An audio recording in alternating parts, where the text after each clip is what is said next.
Evening, everybody. Sean Falconer here from Modern Athlete magazine, and welcome to our first Modern Athlete Learn to Run Well series evening. This is brought to you by Traumeel, and it's a new venture for us, and we're quite excited about this. So hopefully you're going to enjoy some good learning with us and learn some good tips to improve your running. So tonight we are looking at Pilates, and I'm joined by Nicole Erasmus and Marinee Carlitz, who are Pilates instructors at the Novaturient Pilates studio. Now, they are Joburg based, but we are going to be telling you a bit later about the fact that they can still also help people from all over the country thanks to modern technology. So don't worry about the fact if you're not right in Joburg and can't get to them. And I think you're going to be wanting to get to them or speak to them at least, because this is going to be one of those sessions that you really enjoy and you learn a lot. Personally, I'm not such a great person when it comes to stretching and rolling and muscle release and stuff like that. So this is probably going to be quite an experience for me, but I'm rather looking forward to it. So without further ado, Marinee, Nicole, good evening. How are you guys doing? Hi, Sean. Thanks so much for having us. Hi, Sean. Thank you so much for having us. We look forward to the session. Yeah, so just before we start, there's two things we're going to make sure that you understand in terms of disclaimers. The first one is the normal formal one about everybody should be very careful about trying anything new. If you have pre-existing conditions, medical conditions or injuries, you should always first check with your doctor or sports physician before doing something like this. And so we just want to make sure that everyone's safe. And the second disclaimer is that if you see me pull any faces or make any kind of exclamation about I think I might be dying, I am joking. That's just my twisted sense of humor, but those of you who know me already know this. So Marinee, first of all, tell me about Pilates instructing. I mean, I believe you've been doing it for quite a few years now. Yes, so I've studied Pilates and this is my full-time job.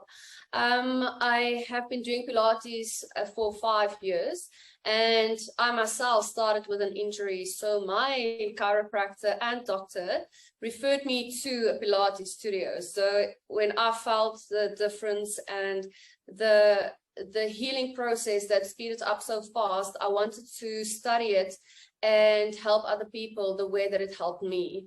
So that's when I became a Pilates instructor. I studied internationally qualified.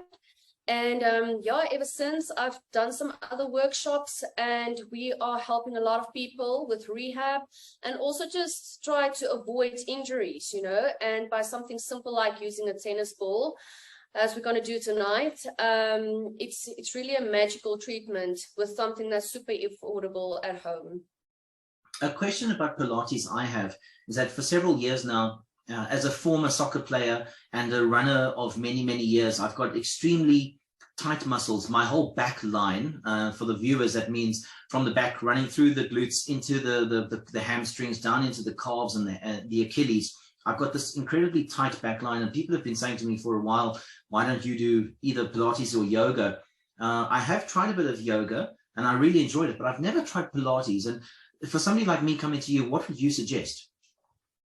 So especially when it comes to a tight back line, which we get a lot, especially amongst runners and cyclists and, you know, sport related clients, we do tend to go a lot of the focus on releasing the back line, and it depends on your posture, individual to individual. So some will need more strengthening exercises on certain areas, because I mean, as your muscles pull tight, sometimes it pulls your posture out as well. So we go according to what your body needs as an individual. So maybe you will have a little bit of a round back, or you slouch a lot. Some might have short hamstrings that affects the lower back, weak glutes, that also has an effect. So it depends on your posture. So then certain muscles gets released and others get strengthened to get you back into that natural posture. I'm going to ask you one more question before we get into the actual exercises.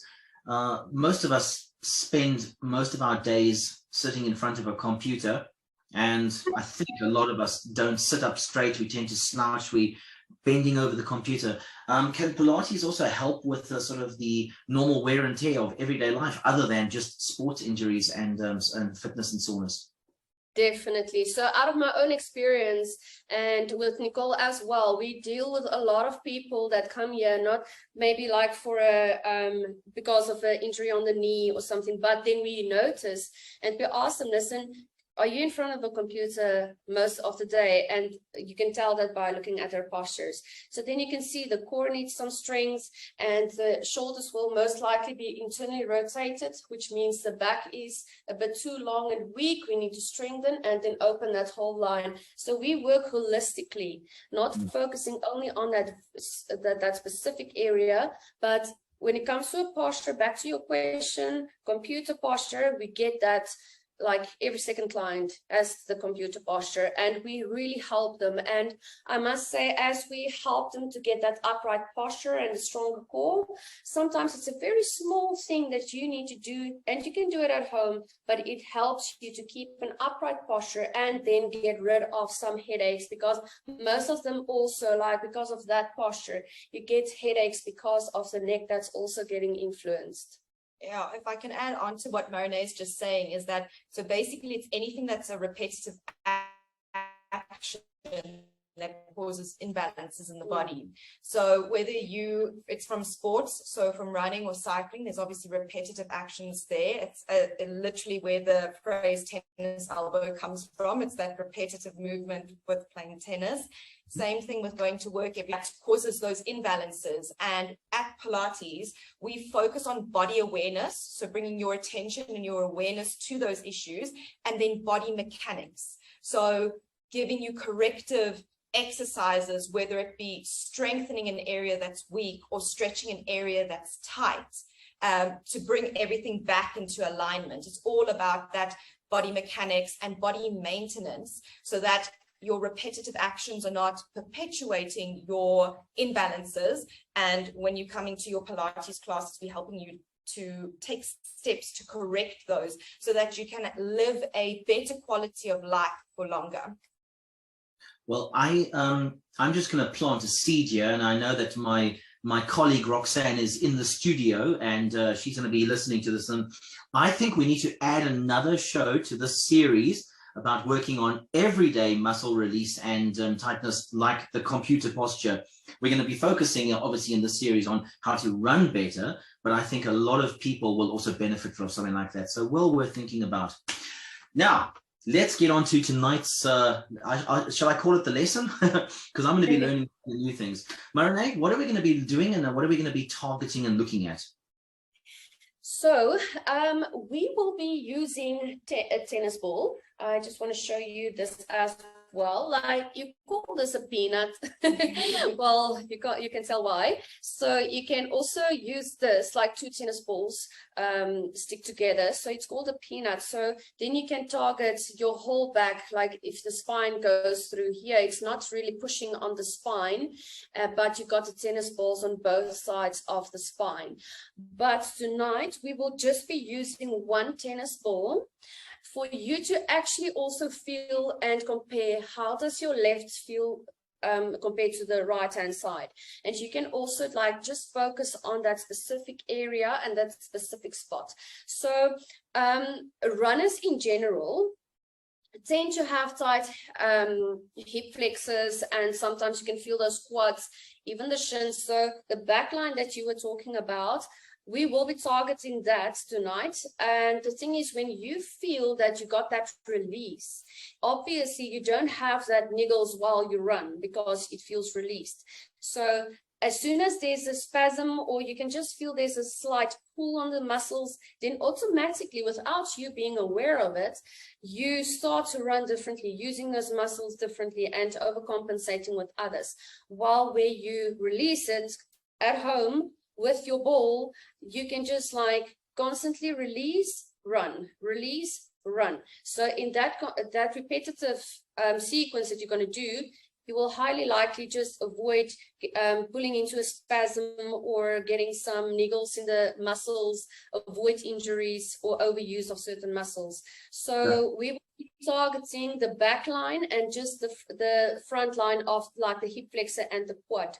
But highly likely, most of the runners feel the tightness by the glutes, the hamstrings, Achilles, and even in your feet. So that's another thing that Nicole mentioned, is that body awareness. So you might not even be aware of you having tensed feet or as soon as you feel that your hamstring is pulling a bit or it's getting tight on the shins, then automatically your feet might start to pronate because you try to get rid of that tightness on the calf. So we're going to start with the feet all the way up to the glutes, and then you can tell me how you feel and if you're still alive afterwards. Cool. Right. Are you ready? What's first? Fabulous. So I'm going to use Nicole as the guinea pig. So I am just going to talk you through it. So Sean, you can start in a standing position. And we're going to start rolling out the feet. You can just take your shoes off. So you can be either in your socks or bare feet. Just to make sure that you have a nice rolling sensation on the ball. So we're going to put the ball under your foot. Doesn't matter which foot you're going to start. I'm just going to say, excuse me, disappearing out of the picture, but No. Okay, so if you look at this action of a rolling action of the foot, press hard onto the ball so you can feel that the tightness in your feet. So it's literally just a release of the muscles underneath the foot. So make sure you put some pressure on the ball, just not just rolling out, put some pressure on it. If you need to hold onto something for balance, by all means do so. Remember, it's about releasing the muscles underneath the foot. You might not even be aware of that it is tight, but as you roll, you're going to feel that there is a sense of release. So roll into both directions, a few circles inwards, and then you go outwards again. You can go back and forth with your leg. That's it. So roll to the heel, to the toes. That's it. Good. So I'm just going to do one side tonight to just pay attention and see how easy it is to follow. Obviously, you are going to do both sides at home. Okay, nice deep roll. Feeling a release yet there, Sean? yeah. So obviously, the harder I push, the more I feel it. And what's your advice in terms of how hard does a beginner go? Is it supposed to hurt, or is it just supposed to feel a bit of pressure? Just feel a bit of pressure. You don't want to overdo it, hey? Especially when you do this for the first time. Yeah. Even when it comes to stretching, it must not hurt. Yes, it might pull a bit tight, but it must not hurt so much that you can barely move. So just make sure there's a nice level of pressure. Okay, Sure. until you feel that there's a sense of release, then you can stop, go over to the other foot. However, as I say, just to save some time, we're going to do one side. And the thing is, Sean, I'd also like you to compare the one side that we're going to roll out to the side that we haven't done. Then you can tell us afterwards, listen, what is the level of release that you feel there? Okay, so that was one of the tennis balls starting underneath the foot. Next, we're going to go into the Achilles heel stretch. You're going to go down onto your knee. So make sure that in this posture, it's about the Achilles heel, which is that part there.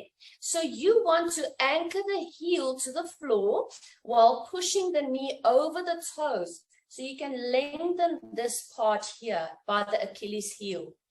Okay, let's go into that stretch. I'm going to swap over to the other leg now because this little knee is a bit tender at times. No problem, no problem. Okay, so okay, heel to the floor. So where's the? So you just keep the other leg down at the back. It's about the Achilles here in the front. Okay. Forward. Good. Now push that right heel over the toes and push your right heel into the floor. So right knee over toes, right heel into the floor. Can you feel it pulling there at the back? So I'm feeling it in my calf muscle. Sure, then it's quite tight, eh? So I've got incredibly tight calf muscles. You're gonna feel the next one when you're. I'm feeling it here in the Achilles. Yeah, my calf is pulling, but I've had calf issues in previous years as well. Torn both my calf muscles sprinting on the soccer field, so they're. That's something about the question that you asked before about how much should you stretch and how much pressure should you put when you roll. Everything's about a process. So if you're just starting out, you're going to find that you might feel the stretches and the pressure in different places when you start. But as you go through the process, it might change as the muscles start to release. You can get better range in your joints, deeper into your lunges, feeling the stretch more deep in other aspects of the body, other areas of the body. Sure. Well, when I do this one, it feels like this is going to break. It's super tight. So if that's the case, where the Achilles is really tight, you can just ease out of it and go into it again instead of holding. If I'm not mistaken, is my leg not too far forward? Is it because I'm not leaning enough far forward, or must the leg come further back? No, basically, when you go into your starting position, so it is 90 degrees. 90 degree. Yes. Okay. Okay, that's what we have. And then from that 90 degree, you push forward. Okay, got it. Okay. Hands on the mat, obviously, to try and get the stretch in the leg. Yes, I'm feeling yes. less in my calf now and more into the ankle joint. That's great. That's great. So you can see that. So if you were about to just hold it there, but you feel your calf, release and go into it again, and release and go into it again. So when you stretch, hold it for about even just 5 seconds, release and hold it again for 5 seconds. So you can actually go into that area because how's that calf? It's awake. Awake, that's it, finally. Okay, so we are now going to go to the calf. So you can just go into a seated position, the ball underneath the calf. Then you're gonna just get the leg moving left to right. So you're gonna feel how your leg and muscles are going to roll over that ball, going into different muscles on the inside of the calf, center of the calf, outside of the calf. So you feel that some might be more tender than other. It's not to say that the whole calf is tight. It might be more to the outside, more to the inside. It depends. And listen, it's more about getting that spot. So it might be that my calf is tight up here, but yours are a little lower. So you find your spot. So I've always noticed with my calf muscles, and again from playing soccer for many years, I've got an incredibly strong sort of upper half of the quad, and then down towards the Achilles is not as built up. And I have found that when I've had issues, it's almost between the sort of the top half and the bottom half. Is that different muscle groupings that are, and there's a weak point between the two perhaps? Yeah, so your calf is made up of your gastrocnemius, which is at the top, and your soleus, which is at the bottom. So you might just need to look at, again, your body mechanics. And again, with soccer, it's a repetitive action. So you're possibly recruiting the same muscles over and over again, over strengthening the muscles at the top, but not strengthening the muscles at the bottom enough. So just with a simple routine to strengthen the feet, the ankles, and the calves, you can sort that out, definitely. Well, I need to point out, I'm a retired soccer player and coach. I haven't played for a while, but I did play for close on 30 years. And the result is sort of super developed quads, super developed upper calves, and ankle ligaments that were unfortunately sprained, strained, broken, and abused way too many times. So I think a Pilates instructor would have a field day trying to put me back together again. We love clients like you. We love to fix bodies. Definitely. Okay, can you feel there's a bit of release? Is it feeling a bit looser there? So question for you. Here, did you bring the leg up and down, or was it sideways movements? Well, start with sideways. It just helps you to identify where the spot is on the outer side. But then, if you can feel a nice release going back and forth, it's also fine. There's no right or wrong. So if you can feel a better release going back and forth with the leg, then do so. As long as you can feel where that spot is, we need some we need to put the tennis ball for some release. So again, put some pressure on it. Sometimes even, like Nicole is doing now, moving the whole body, or leaning towards that leg to add some weight to that ball. Yeah. So a bit of feedback is I've definitely got a very, very tender spot right there. And it's not excruciatingly painful, but just this rolling with not too much pressure, and I'm feeling it there. It almost feels like a knot. So, you know, I think this is one of those situations you were talking about earlier where you don't overdo it on the first session, but you found the right spot to work on in the future. Exactly. And that is also where body awareness plays a big role, because you will know and you will feel, okay, this is a bit too much, or that was enough.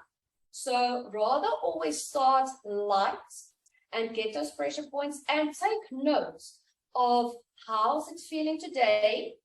Next week or 2 days time, you're going to do it again and see if it feels better. So if you can do it every second day to start off with, good. If you can do it before a run, great, because then you start being released before the run, you know.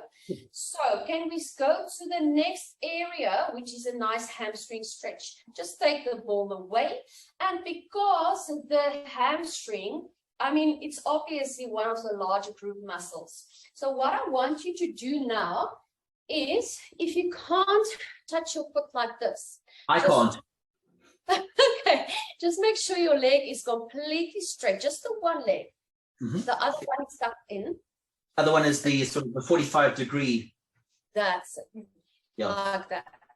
Yes. Okay, so yes. Now, this one is very important. A lot of people that, well, out of our experience, this is what we find a lot, is people tend to stretch, but it's like unbearable, and there's no results. So I'm going to teach you how to release those hamstrings. This is a magical stretch. So if you look at her posture, it's quite upright. So you want to push the tailbone to the back. But what is most importantly is don't go into that stretch and just hold it if it's so tight. We want to release the muscle and loosen it. So if you relax this leg, you will feel that there's a little gap between the floor and the pit of the knee. You can see it right there. Now, hold onto your shin just below the knee. Now push down into that gap so hard that your heel actually lifts off the floor. So flex your foot. The heel is not touching the floor. And then release again. Relax the leg. So you push into the floor, hold it, and release. And push into the floor, hold it, and release. So that few seconds that you hold, each time you're going to feel, oh, it's a bit looser. But glue your hands exactly where it is.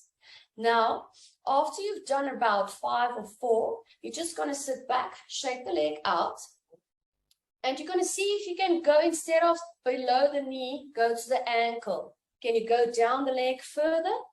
So first things first, I'm going to ask a question. Once again, I think my personal biodynamics of the body, and you mentioned it yourself, you sometimes feel things differently.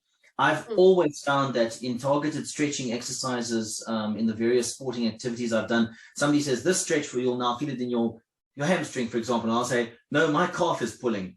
And it could be that I've got a unique muscle setup and pretty much an imbalance as well. So this particular stretch, I'm feeling it more in my calves. That said, we've just rolled my calf, which is probably feeling a little bit tender and tired right now. So how does one get the targeting on the hamstring here? Okay, so if you can, like, pull the toe. Can you reach your toe? Not a chance. Wow. If you can just sit up straight, flex your foot, and still try to push into the floor. Okay, now I'm feeling it more the hamstring. That's working. Good, good. I think maybe because I'm bending too far. That's it. So, as you say, you feel it much differently than Nicole does. For her, this is a perfect one for the hamstring. Yes. For you, this works much better, right? But eventually, you'll end up on her level of leaning forward. Yeah, so I think what Mona is saying is when you go forward, you both soften your knee and you round your back, Yes. which stretch out of the hamstring. So we're looking for like a nice sharp angle between your back and your pelvis, so that you get, when you lean forward with that long spine, you get a little bit more of a stretch. And then obviously we're trying to make sure that we stretch the hamstring completely. So by pushing the knee down into the mat, we activate the quad, and that activation in the front, these muscles shorten and contract, automatically helps to lengthen the muscles in the back. And then you hold it. The holding is there to build that mind-muscle connection. So it's building muscle memory in the back of your leg. And often it starts like that variable burn.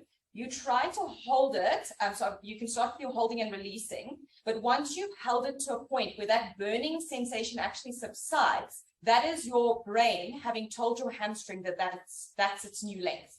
So now there's memory there that will help that hamstring stay in that lengthened state.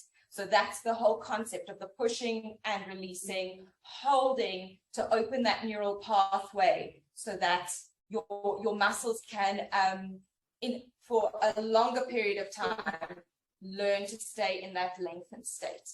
So I just want to add on to that. It's also, if you stretch and you feel like it's super tight but nothing happens, it's because it's so sore, it tenses up instead of releasing. So that's where, and the same with the Achilles heel that I've mentioned, is if it's really, really tight, release and then go into it again. So it's actually releasing instead of just like feeling, oh, it's tight, it's so sore, let's pull together. So again, feedback from my side is when I was curved over, it wasn't working and my calf was pulling. As soon as I straightened my back, stayed upright and started flexing my foot instead, quad activated, felt it in the hamstring. It's definitely, this is the better way to do it for me. Fabulous. Can you feel that your hamstring is a bit looser yet?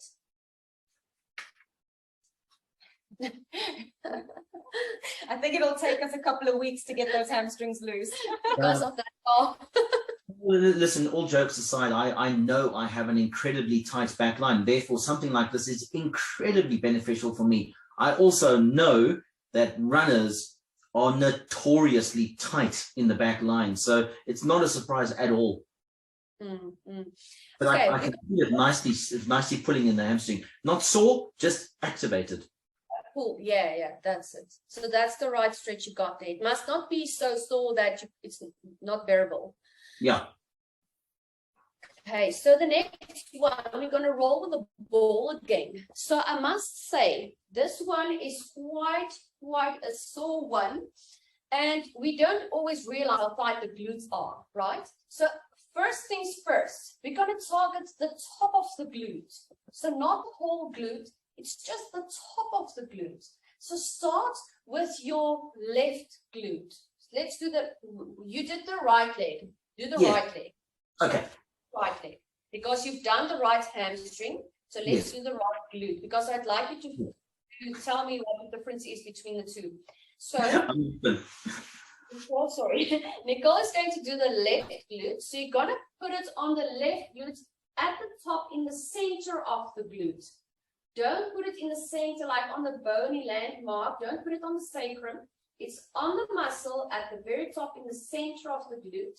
You will be surprised how tight that is. So let's lay down on our backs and put the ball in the center at the top of your right glute, Sean.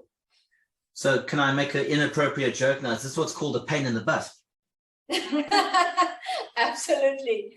Like physically, you're going to feel it now.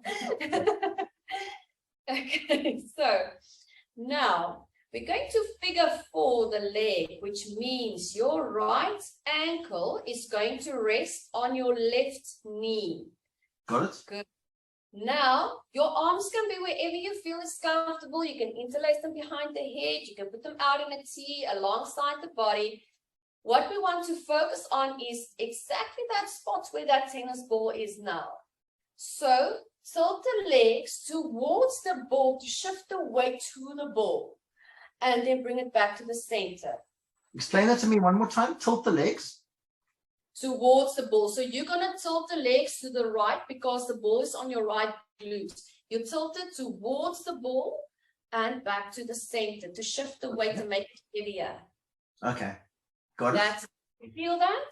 Yes, I can feel it. Rest with your head on the floor.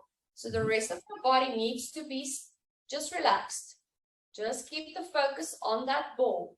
So if you feel that there's not really much going on, just shift the ball to a different place. So let's take it a bit from the center, a little bit out towards the hip, not on the hip joint, just out to the side towards the hip. So it's more to the side.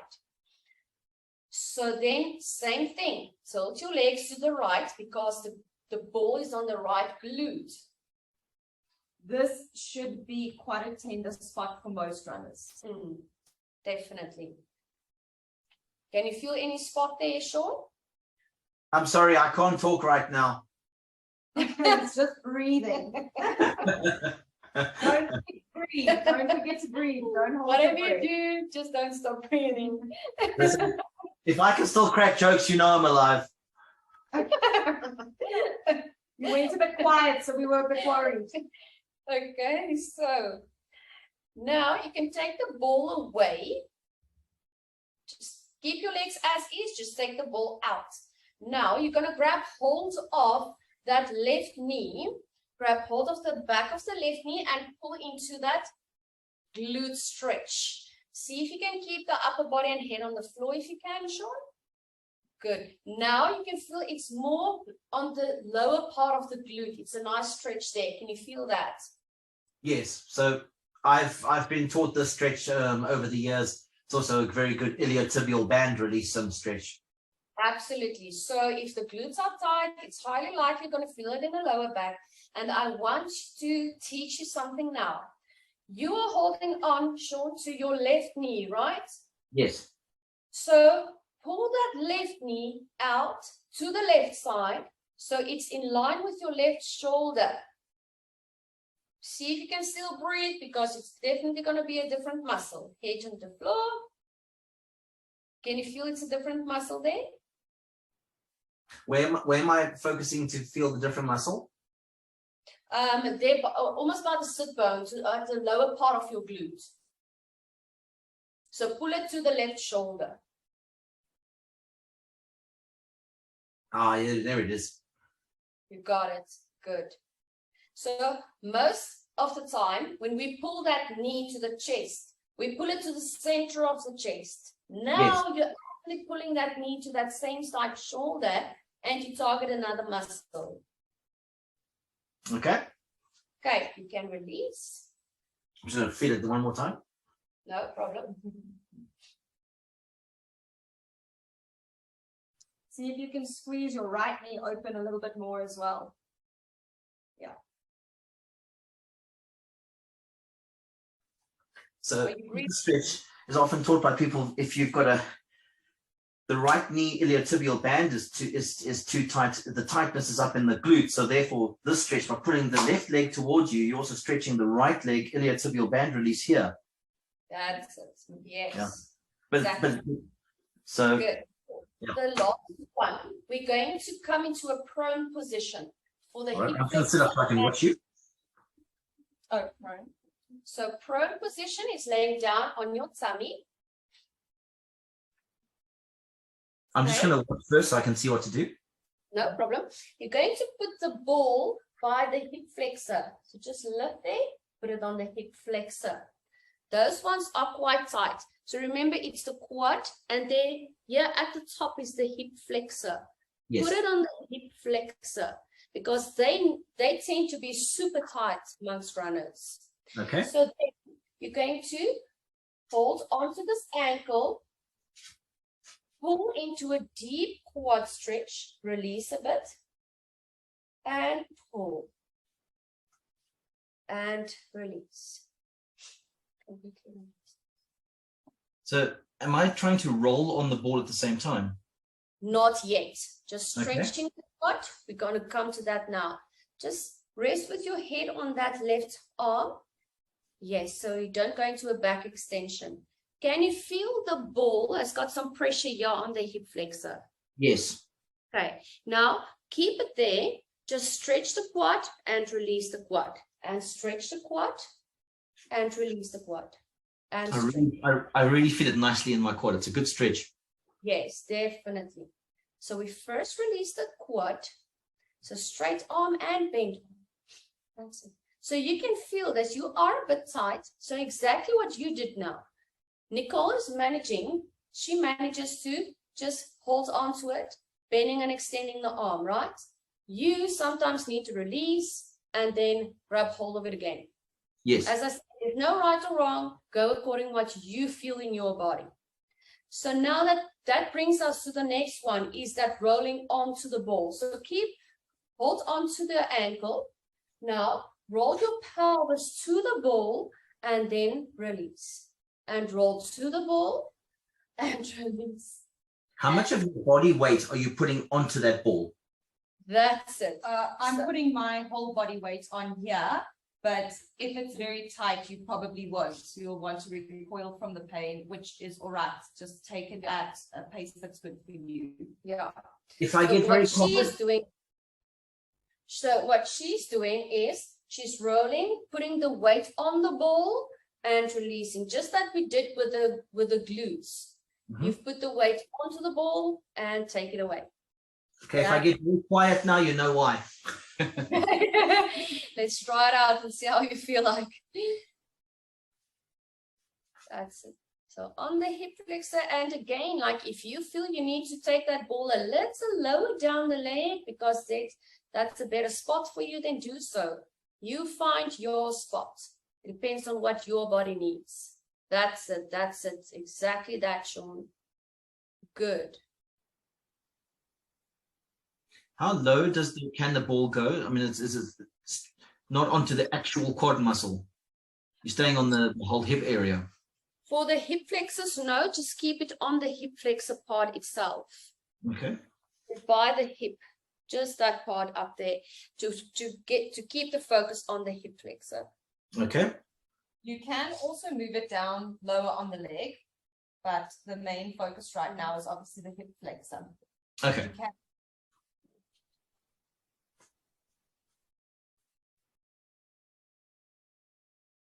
Yeah, it works a bit better for me, a bit higher up. You see, yeah. So you always just find your spot. I mean, mine might be a bit higher up, yours might be a bit lower down. It's not going to help if you put it on a spot and you don't feel anything. Yeah. So find your spot, put it there, and weight shifting to the ball, away. Weight shift to the ball and away. Okay. Here, I suffer with very tight quads when I run. So I'll often put it in the center of my quad, and then I'll do exactly what Marine was saying about tensing and releasing, tensing and releasing. And you can even hold the tension, and you can even also again roll like we were doing with the calf earlier. Something like this, that roll, that pull is just like inquiring a bit more like activation on the abs and stuff. So if you don't want to activate any muscles and you just want to focus on the rolling out, then don't do this. But if you can manage it, then do it. Just make sure your posture is correct and you're not overcompensating, say, for instance, pulling on your neck just to get the ball rolling on your quad, you know? So just make sure that you manage to do it with control. So that was going to be my question. You've got sort of two ways of doing this. One is put the pressure point on the ball and then do other movements, which obviously then activates the muscle while it's got the pressure, versus literally rolling that muscle across the ball. So is that the two different ways of doing things? Yes. And remember earlier when you rolled out your calf, right? It was left to right. And then you felt it quite nice by going back and forth, hey? So again, it depends on what is best for you, what's best for your body. If you feel it better, the way that Nicole did now by sliding up and down, then do that one. As I said, if you would rather just bending and extending, it works better for you, do that one. So that body awareness of what you feel is happening in your body on the release, that's what you're going to go with. I found it interesting that you used the phrase, found it nice. I felt it, It wasn't necessarily nice, but okay. So another thing, if I could just add on to what Marine was saying as well about the ball and working with the ball and the rollers. So obviously foam rollers and things like that, when you're looking at gym equipment, again, can be very expensive. So this is something that's quite inexpensive. If you don't have a conscience, you can steal it from your dog. But it's Where did also... this came from? I knew there was something about you. But what's also nice about this is often when athletes and runners have very tight, overworked and imbalanced muscles. You were saying earlier how you were struggling to feel your hamstring because you can't get into that deep range that I was able to get into. So a lot of the times when your range is limited due to tight muscles, imbalanced muscles, or even sports injuries, the ball works as a way to manually manipulate the muscle and the fascia. So you actually heating and lengthening that muscle without needing to go into that deep range. And that actually, with that manual manipulation and heating and lengthening that muscle, will assist you to later on get into those deeper ranges without compensating and without hurting yourself and without creating new imbalances. Yeah. So yeah, it's a really nice tool to use. So in terms of when you use a small object like a ball as opposed to a nice big foam roller, this allows a much more targeted action on the muscle, doesn't it? Definitely. So you can even feel it for yourself. If you roll out the quads, it's nice, there's a release, but this is very specific.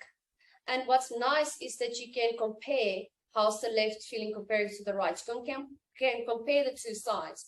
So, I mean, there's a lot more that you can do with a ball, going into some trigger points, higher up the back, the pecs, the shoulders, the neck, everything. So what's nice about this is it's very specific, going into the deep fascia for a release. And for me personally, I can feel a better release with something like a tennis ball. I think if you just want a general roll out, go for the foam roller. But if you want to have a specific and you want to target a certain area or muscle and get a deep release for fascia, then definitely something like this. And I mean, if you don't have a tennis ball, look, a cricket ball is a bit too hard, but you can also use small ones like this. It's a bit soft, it's a bit squashy, so you can use smaller balls. But I must say the tennis ball for everyone, that's my ultimate. Yeah, the right density. Yeah, so you'll get different densities, different sizes for different so even with your foam rollers, you can get a softer density. For someone who has very tight muscles, they won't manage a hard density, and that's okay. Start with the softer density, and then exactly like Marine was saying, you can work well, not maybe to a cricket ball. I think we all have yet to get there, but you can work your way onto the tennis ball. I think what I'm going to do now is see if we've got any questions coming through from our viewers. And let me see. Okay. First question from Leon. How does one get rid of calves pulling stiff and tight on a run, especially the bottom part? Leon, you must be related to me because I've got exactly the same problem. So, ladies, take it away. So there is possibly something that you need to check with your running posture. So you might be overcompensating with, I mean, there's so many things. So, you know, with the body, you can't just say it's one thing that's led to that issue. It's tons of things that we do, from what we do with our recreational activities, to how we climb the stairs every day when we get to work, to how you stand when you're waiting in line somewhere. But there's possibly lack of hamstring and glute activation, possibly not getting a full extension in your quad and at the back of your knee. So you could have quite a short, stiff sort of run, and you're not getting that full activation and length going through your leg. So absolutely.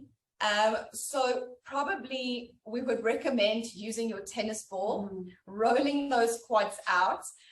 Those exercises Marinee was showing you here, where you're trying to push that knee down into the back of a mat or a pillow, is going to strengthen your quads. So it's going to help you to get that lengthening at the back of your knee, and possibly to just focus on strengthening. I know it sounds weird, because a lot of the times when people have tight hamstrings, they think they're strong.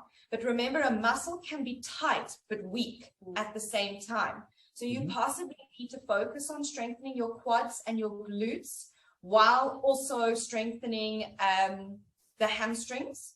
And then it's a synergy between stretching and strengthening to get out of one muscle group from doing the work all the time. Yeah. I would just like to add there that I think it's very important also that very first one that we rolled out the, like underneath the foot, because as soon as you feel it in the lower leg, automatically you're going to like maybe crunch with the toes or something. So your feet are also going to get tight. Without you even realizing that. So we call that the gateway. So it's how you run with your feet. Is it heel toe? Is it flat feet? So it's actually a whole domino effect. So on a related note, I've never been a heel to toe runner. I'm lucky that I'm a mid-foot to forefoot striker. That's why now take this the right way, but I was once likened to a hairy little gorilla ballerina running around because I was bouncing all over the place. It's one of my old running friends had a twisted sense of humor, apparently. But I'm not a heel striker, so my feet are not sinking down. I'm sort of up on my forefoot a lot, which means my calf muscles are also getting a lot of extra work, I think, which might also then be a contributing factor to my overworked calves and the muscle imbalance which has developed over years. And we've all got a unique running style, I think, so we all have different traits. Again, it goes back to just that body awareness. I think definitely if you're aware of it, to try different things to get you out of your habits and out of those imbalances and just into a better sort of running mode, and to feel if, you know, again, it can be different things that work for different people. So, you know, we all run differently, so we all have to train. We have to do different cross training, and we have to do different types of stretching to balance our bodies. You know, that's the thing. At the end, you just want to balance it all out, you know, because that's the thing. There's a muscle imbalance. That's why certain areas are tighter than others. So you want to work towards balancing everything out. I'm going to pick up on what you said there, Nicole, so much in the sense that if for example, using my running style is mid to forefoot striking, that's not necessarily a bad habit, but it does have an effect on my muscles, which has led to extremely, I guess, over-strengthened, overdeveloped upper calves. So it's about finding a way to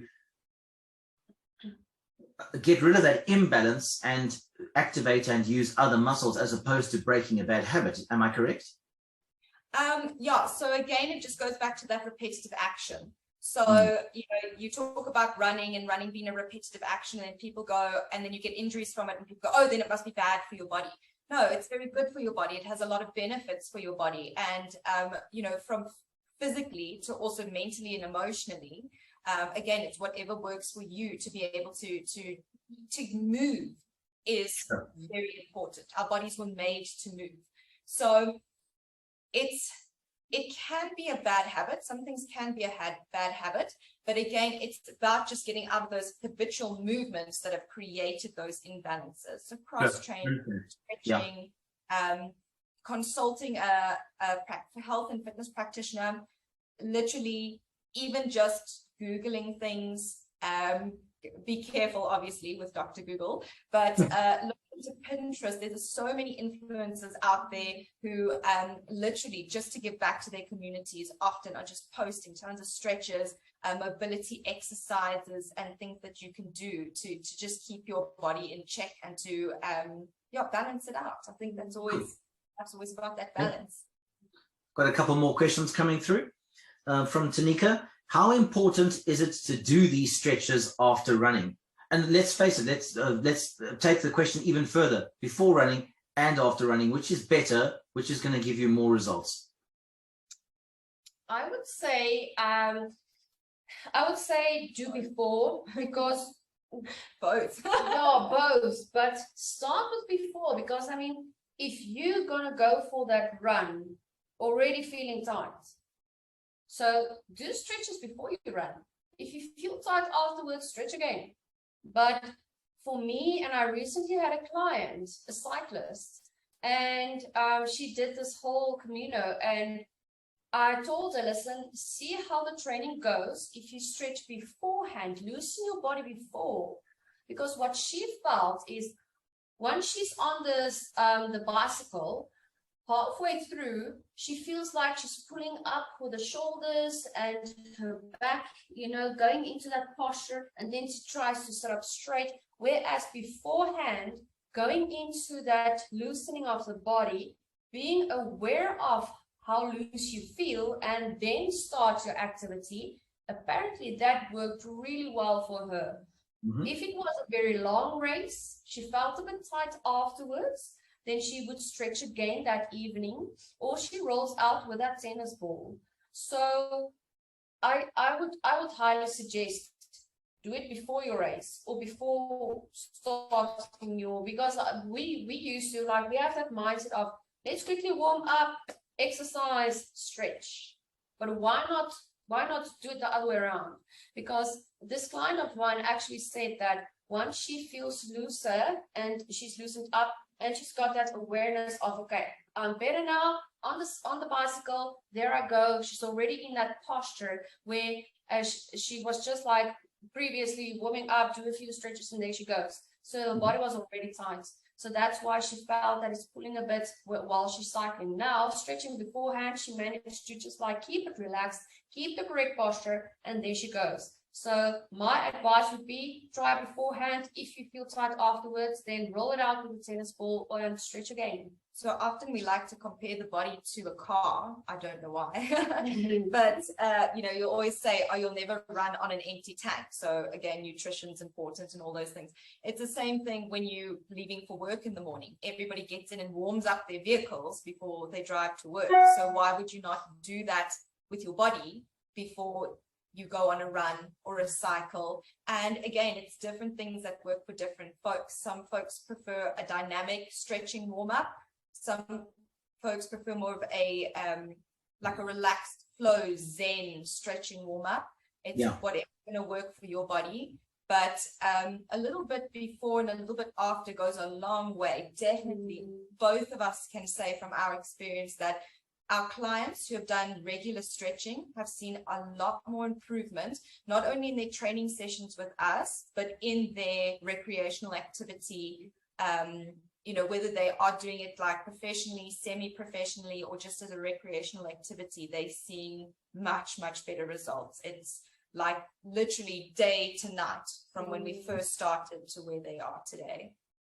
Well, if the human body was likened to a car, and in my case, I think they would say that he's not just in need of a complete service. The chassis is bent, and they should rather just throw him on the rubbish heap. I joke. Right. Let me think. What's the next question? From Nicole, how often should you do these kinds of sessions? Once a week or daily? Which also then picks up on do you do it before every training session? Do you do it on other days and rest days? Is it a daily thing, once a week, twice a week? What do you suggest? So again, I think in our experience, I mean, we train probably about 5 to 6 days of the week, but we do a variety of training. All right. So some days is more strength, some days is more cardio based, some days is more stretching and yoga. So again, it's just to get like an all-rounded sort of workout for the body. So you're not needing to kill yourself every single day. I think that's also where a lot of injuries and things happen. Yes. For most of our clients who are just wanting to maintain, so I think that's where we can start. Maintaining, so where you at and where you want to stay, once to twice a week generally is maintenance. If you're wanting to do a little bit more than maintain, do a little bit of improvement as well, so see a bit more results, probably 2 to 3 times a week is good. And also to just manage your goals, because I think a lot of people do excessive goals. They think, okay, I'm going to do this, and then they smash it out in 1 week, and then for the next 2 weeks we never see or hear from them again. So to manage your expectations and set your goals according to what is actually manageable and sustainable for you. So again, now if you're an athlete and you are wanting to see a huge change in your performance, you'd probably be doing anywhere from 3 to 5 times a week. But again, you need to manage what you are doing. You again don't want to get into doing repetitive things for 5 days during the week. You need to sort of suss out, today we're going to do cardio, today we're going to do strength training, today we're going to do stretching, just to balance the body overall. On a related note, can you also tell people approximately how long per session and how long per targeted area that you work on with the ball? What's the kind of basic, as a starter? You're obviously not going to go and do this for 3 hours at a time. It's going to be a couple of minutes per muscle group. 10 minutes a day. 10 to 15 minutes. Yeah, I would.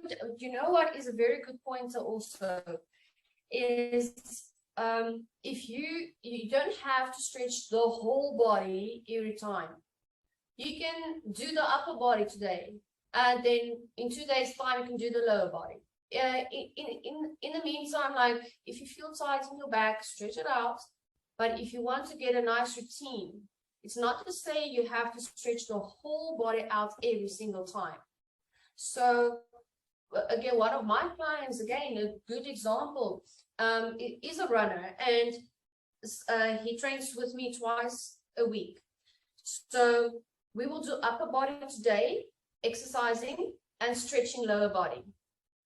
The other day, we'll stretch the upper body and train the lower body. So by that time, he had time to recover, but loosening the lower body, exercising the upper body, and then vice versa.